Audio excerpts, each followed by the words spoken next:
And I think we are live. There's always some kind of hesitation between yeah, yes, yes. Okay, let's go. Let's go with this. So guys, welcome to today's episode. Um I will be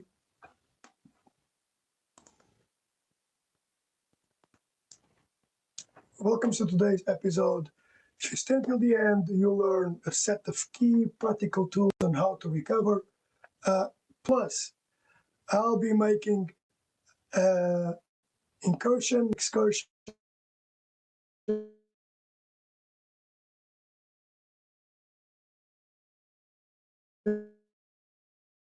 and I think that's like something super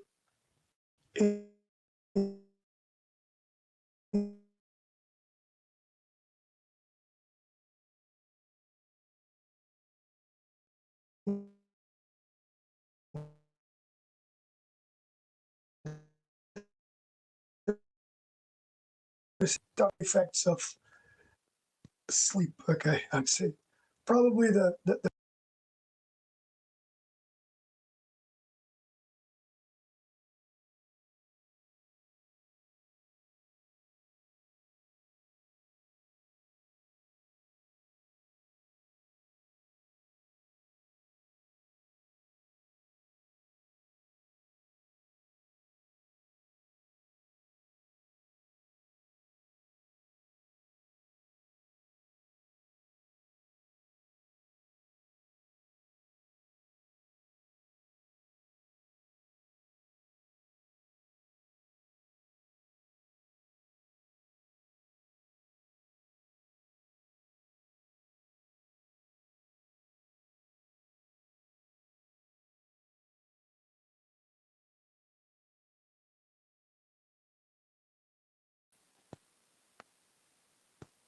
okay. I think everything is back.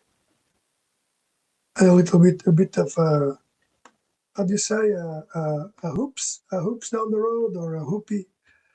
Something happened down the road. Sometimes the internet is not working as it should.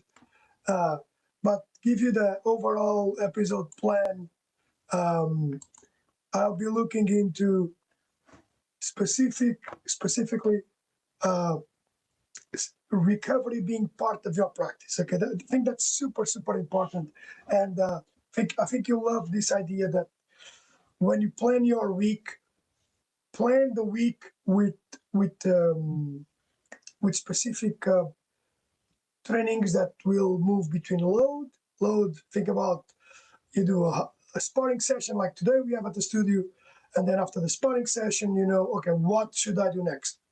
Okay, do I just go home and whatever I do? But so that's a possibility. Okay, you do your weight training routine, or you do your cardio. You're gonna run. What do you do next, or what do you do at the end of the session? So I don't think most adults that train do not have a training problem. You see what I mean? Like so I think we need to distinguish between people that train and people that don't train. And if you've seen the Peter Attias episode where he brought Dr. Gabriel Lyon, Michael Boyle, there is this huge amount of people that don't train. Most likely, probably 70% of Americans do not do physical activity. Okay, that's a lot. If you're going to think about these as a problem, that's a huge problem. Because exercise, we've spoke about this in the other episodes, exercise is the highest paying drug in the world, paying for the customer. That is me, you, and everyone. Uh, Now, going back to the ones that train. If adults train, I've got a good belief because I also suffer from that, to be fair. I have a recovery mismatch, okay? And I use a Oura ring that tracks everything and have a Whoop as well. And I'm like, sleep is always been some kind of problem. So in car, you're going to look at three things that can hurt you. If we have stress, and stress is good, we've talked about this stress in a certain dosage and not too high, not too low, depending on the frequency, depending on the number of practices. Stress without recovery takes you to a breakdown. It's well known. If it is too high stress, of course, you can break, like breaking a bone. Like imagine how you do a joint lock, right? You're applying a stress on your elbow, and you know, and I had this, like probably some of my first sessions in Brazilian Jiu-Jitsu. Man, these guys would always get me in an arm lock. It was fundamental. I would leave my arm stretched. And I would take like a week to recover from that. Why? Because I didn't want to tap. Guess why? So I learned not to tap earlier. Okay, tap earlier even before, so that like it's okay. So we need to avoid the stress, not recovery. Now, only recovery without stress also means weakness. What do I mean by that? If we spend, and this is a problem from some martial arts or even for teachers, if we spend our time in only zone 2, that's not much of a stress, right? Unless if you like many hours, but it's missing. Zone 2 means walking and running while you can talk, or like light shadow boxing, too light of a shadow boxing without having to effectively fight or spar, or anything that does not stress you over. That's super important to have. So, and health is matching this load with some kind of recovery, load that you can do, training that you can always do, and recovery that you can repeat. And this is where things get really hard. So, from our side, from Krav Maga, from Self-Defense for All, we do a light warm-up so that it kind of reduces, potentially reduces the injury risk. Although I've not seen many research studies that says that a warm-up is fundamentally good to reduce injury. I know this is a weird thing, but that's just the reality. The second thing is, but there is this overall idea that conceptually, if you warm up, you're getting ready for the task. I don't think you warm up when you get into your car to drive. You put down the key and you start driving. That's it. So, but we do it. It's a good practice. Apparently, it's a good practice. Something that might need to be investigated. We do a warm up to downshift these injuries. Then we do technical rounds before any conditioning, and that's mostly because you need to learn first, and then you can get conditioned after. Our classes still integrate conditioning. Super important. People come here to learn how to fight, how to defend themselves, but conditioning is important because we don't know. I don't know, and the other trainers, we don't know outside of there what people can do if they have time. So we integrate conditioning in there. We try to cap intensity across the weeks as much as possible. New people we try not to get them into too much of high stress, but the classes are organized by levels of intensity. And inside the class as well, there's different levels of intensity. And right now we are being returned to calm rituals. That is breath, posture, stretching, walking it down. You see what I mean? So like you go through this process. It's pretty straightforward. It's a pretty straightforward method in terms of this. You'll see in the sparring classes, but also in the technical classes, people stay at the end. We'll discuss about technique. We bring the body down so that we deregulate down. But here's the thing, and I've got this. If you can't sleep well, your training doses, it will always be too high or even too late. Because we do need the nervous system to downshift. So what you'll see today at the end of the sparring class, we'll be doing Tai Chi and Qi Kong, okay, to down-regulate the body. I think it's just super important to do that. And since I've got all of these recommendations in here, and let me see if you guys have any questions in terms of this ability to regulate and down-regulate your training. Okay, I think I've got 2 questions. Okay, cool. Okay, so what would AI tell you about all of these? Got it? What if you pick up an AI model, and I'm going to pick up, I'll be picking up ChatGPT 4. Not Gemini, the one that I have more trained from my side is ChatGPT 5.2. Can I share my screen? Let's see. Um,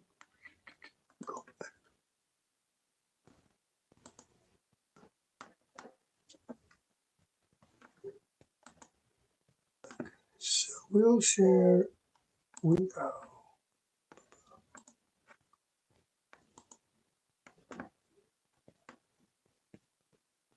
Oh, okay, cool. So probably, yeah, picture in picture. Cool. I think, is that the best way? Why? It puts me on the side. Interesting. Okay, so I will add in here in this prompt, and I'm really excited with this. I'll add the prompt of today's chat that we walk through this, and I'll ask as an exercise physiologist and Krav Maga expert. I've been training him. Okay, what are the best tools and methods for recovery based on today's live script? Let's see. Let's see what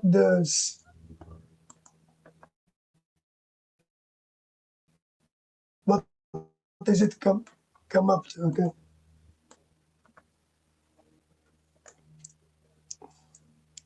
So you're getting all the sauce, okay?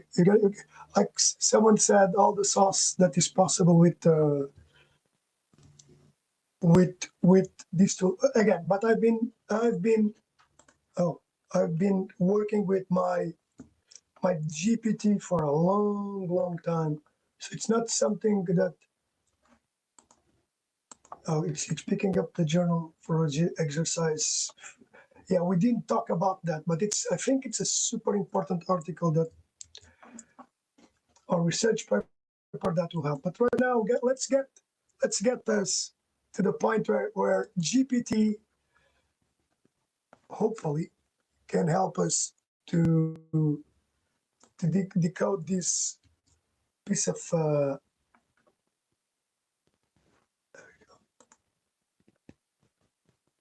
Here we go. Very excited. Usually it's fast. Okay, so if you are on the cusp, here's the precise expert level breakdown for the most effective recovery tools and methods built to match our known life. Okay, cool. Okay, yeah, this is definitely the thing. Okay, like there is no way that's so cool that he started by sleep. Okay. Also, we had a hint at the end of the motor learning consolidates. We talked about these last week, or at least this class with the seniors class. Testosterone growth, plus hormone peak, inflammation clears, nervous system resets. Wow. Okay, best methods. 90 to 120-minute training cutoff before bed, art sessions late, cortisol grows post adrenaline. Yes, this is true. And then you get home and you're like, really like, oh, I need food. And that just 10 minutes downshift after evening Krav Maga, breathing, processing, burst, warm shower, dim light. Yep. Better protocol that very straightforward. Keep total sleep between 7.5 and 9 hours. Yes, like this is like where yeah. This is where I think this is phenomenal because in a very plain language, again, my model is being trained for a long time. It's giving us very clear indications that we humans can know more and should know more and should be doing more. Now the other, okay, breath work plus, let's see the breath work, parasympathetic reset. Yeah, yes, guys, like perfectly fits your return to calm ritual. 4-6 breathing in out 4 seconds, exhale 6 times 5 minutes. In here, most adults never shut off their parasympathetic system. Well, Yeah, this is true. This is something that I need to be aware of, and I will do that. That's for sure. But I would slightly change the 4 to 6 breathing. What we have in here in terms of if you think about that, what you have in here is, let's please, 4 breaths, long exhales. I would have a pause, okay? I would have a pause in here. Of course, it will lower the CO2 load and reduce anxiety, but this would definitely help. And number 3, in terms of protocol, he also has, after Krav Maga, skipping movement the next day, stiffness of cortisol accumulation. Yeah, definitely walking, light shadow boxing, joint mobility. That's also very direct. Number 4, strength dose control. Your script nails it. Thanks, I know that. But yeah, there is an interesting thing that is the RP, that is rate of perceived extension for new or older adults. It goes between 0 to 10.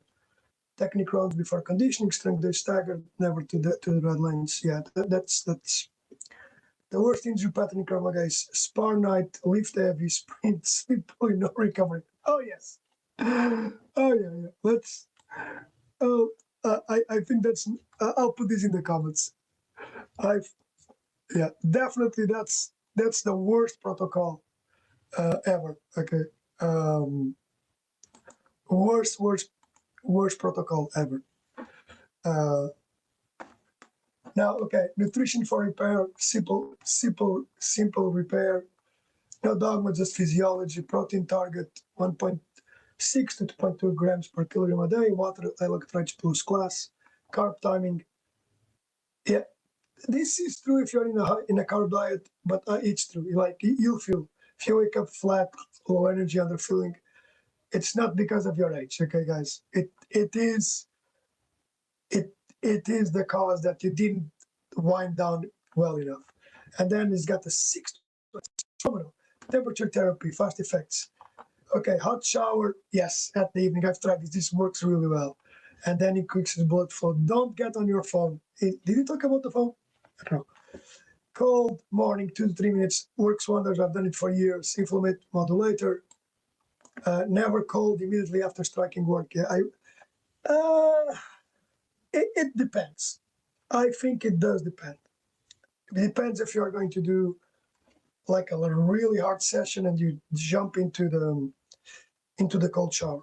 Something to think about. Manual work when required, when needed. Massage from guasha.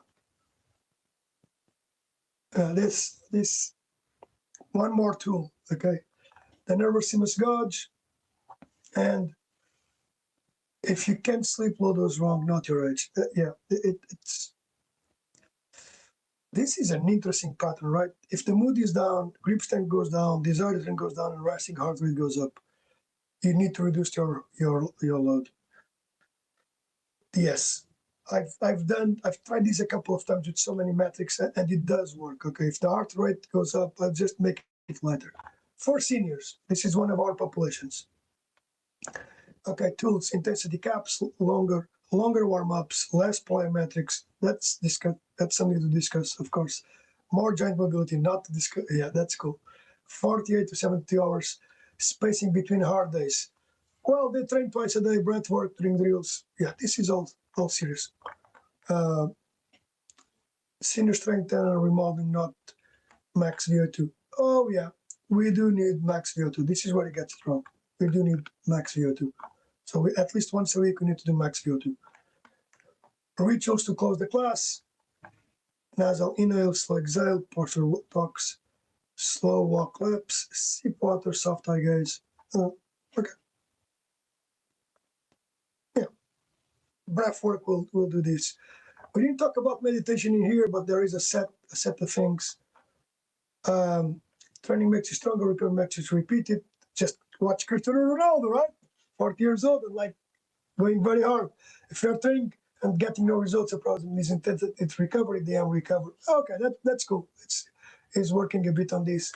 And there is a set of science anchors. Yeah, this is definitely real, not protocol. So overall, this is like 85% at where it should be.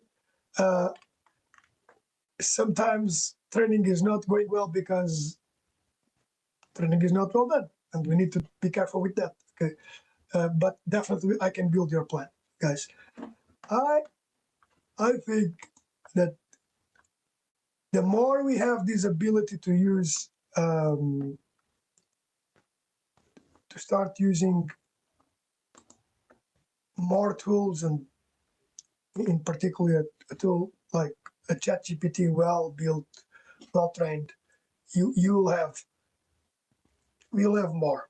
And in fact, I will put in here something that you guys will love. That is our new website. We are launching the Qigong and Qigong program, and we have a new website. And guess what? We have an AI assistant that will help you with that. I know it's crazy, right? It took a while to build coding and this, but I'm very excited that you are launching a new product that is the Tai Chi and Qigong. I'm a certified teacher of Qigong by Dr. Lam, and we are launching up this new product, new class that will help people effectively reduce the risk of falls.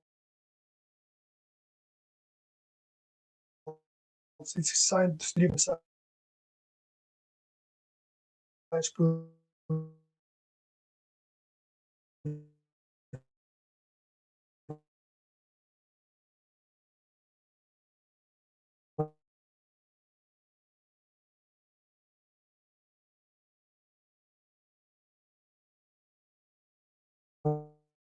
and the stick an habit like